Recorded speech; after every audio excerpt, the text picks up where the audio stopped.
চায়, বাংলাদেশের 18 কোটি জনগণ সেটা রুখে দেবে।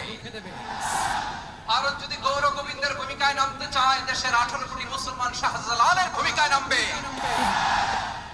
আমরা আমাদের দেশে যত ভাবি, তারা তার চেয়ে বেশি ভাবে। কথা বুঝতেছেন না? আরো ভেঙে বলতে হবে। আমরা আমাদের দেশ নিয়ে যত উদ্বিগ্ন, এদের আরো টেনশন বেশি। বলেন আমাদের দেশে শান্তি আছে না নাই? আমরা হিন্দু মুসলিমে কখনো দাঙ্গা লাগে? আসতে বলেন কেন লাগে? ওদের পূজা পার্বণে আমাদের মাদ্রাসার ছেলেরা যে পাহারা দেয়, চিল্লায় বলেন ঠিক কিনা? আমাদের তাফসীর মাহফিলের সময় ওরা ডিস্টার্ব করে, ঢোকা যায় না। ওদের পূজা পার্বণের সময় আমাদের গণমাধ্যম, আমি জেনারেলাইজ করব না, আমাদের প্রতিবেশী দেশে সব গণমাধ্যমকে আমি দোষ দিতে চাই না। অনেকগুলো গণমাধ্যম তারা ডিস ইনফরমেশন শেয়ার করেছে। ডিস ইনফরমেশন আর মিস ইনফরমেশনের পার্থক্য আছে। মিস ইনফরমেশন না জেনে ভুল বুঝে একটা মিথ্যা বা ভুল তথ্য ছড়িয়ে দেয়া, এটার ক্ষমা আছে, এটার কি আছে? আর ডিস ইনফরমেশন মানে ইচ্ছা করে, প্ল্যান করে, ম্যাপ করে, ছক এঁকে মিথ্যা, গুজব, রটনা সোশ্যাল মিডিয়ায় ছড়ানো, এটার ক্ষমা আছে? আওয়াজ করে বলেন ক্ষমা আছে? ভারতের কিছু গণমাধ্যম তাই করেছে। আমরা ব্যথিত হয়েছি, আমাদের হৃদয়ে রক্তক্ষরণ হয়েছে। আমাদের প্রতিবেশী দেশকে বলতে চাই, আমাদের দেশ নিয়ে আপনাদের ভাবার দরকার নাই।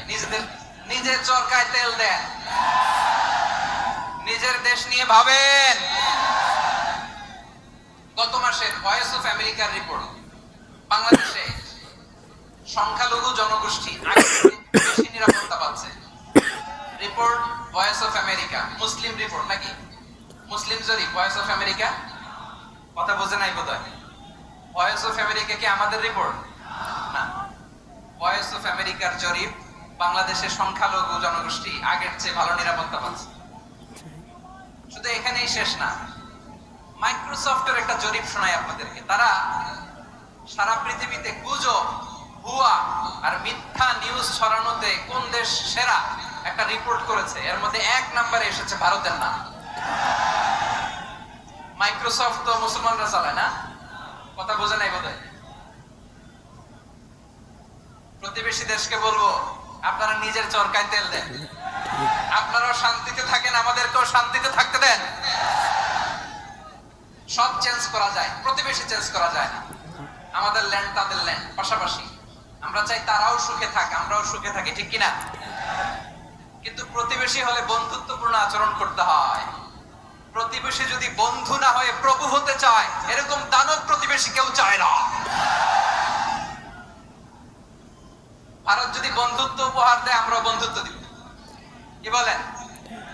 তারা যদি বন্ধু সুলভ আচরণ করে, আমরাও বন্ধুত্ব উপহার দেব। কারণ আমাদের পররাষ্ট্র নীতি হচ্ছে সবার সাথে বন্ধুত্ব, কারোর সাথে বৈরিতা নয়। আলহামদুলিল্লাহ বলেন, কত চমৎকার পলিসি আমাদের। আমরা নির্বিবাদী, আমরা বাংলাদেশিরা শান্তিকামী। We are proud of that. এজন্য আমরা গর্ববোধ করি। আমাদের পররাষ্ট্র নীতি সবার সাথে বন্ধুত্ব, কারোর সাথে শত্রুতা নয়। তাই প্রতিবেশী দেশকে বলবো, আমার ভাইয়েরা, আপনারাও আমাদের ভাই, বন্ধুত্ব দিলে বন্ধুত্ব পাবেন। বন্ধুত্ব ইজ ওয়েলকাম, দাদাগিরি নয়। বন্ধুত্ব ওয়েলকাম, দাদাগিরি নয়। Loud and clear.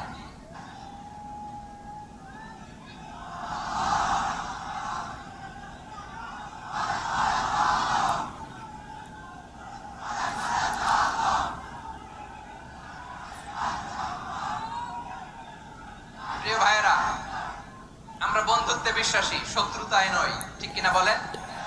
আল্লাহ আমাদেরকে বোঝার তৌফিক দান করুন। তাহলে এই যে তারা বলেছে এদেশে সংখ্যালঘুরা কষ্টে আছে, দুঃখে আছে, এটা কি ঠিক? বলেন এটা কি ঠিক?